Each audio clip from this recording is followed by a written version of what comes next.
of local spices or herbs. Igbo names of local spices or herbs. Locust beans, ogirokpei. Negro pepper, ụda. Oyi bean, ụgba or ụkpaka. Kidney beans, odudu. African nutmeg, ehuru. Shea nut or shea butter, okuma. Black beans, akidi. Ginger, ji akwara or ji mgbọrọgwụ. Garlic, ayo ekeresi.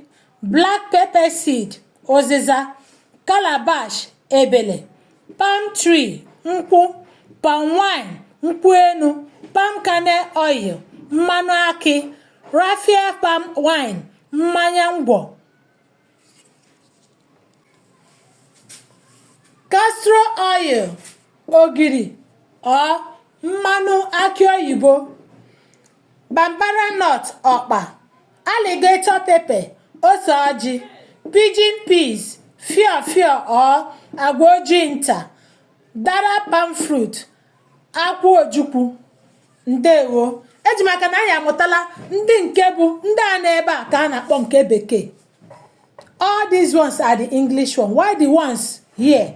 They are the Igbo names. In case you don't know it, maybe you don't know it previously, you have learned it today.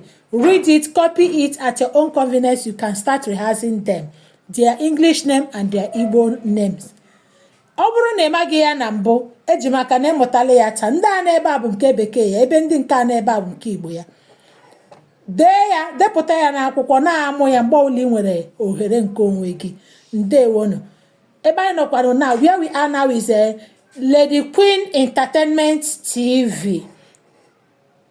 Share this video. Like and comment. If you think what I wrote is correct, like and comment. If you think there are other herbs or spices that I forgot, write, tell me. If you think all of them are wrong, also write and tell me. I love you all as you are sharing and commenting on my videos. Thank you.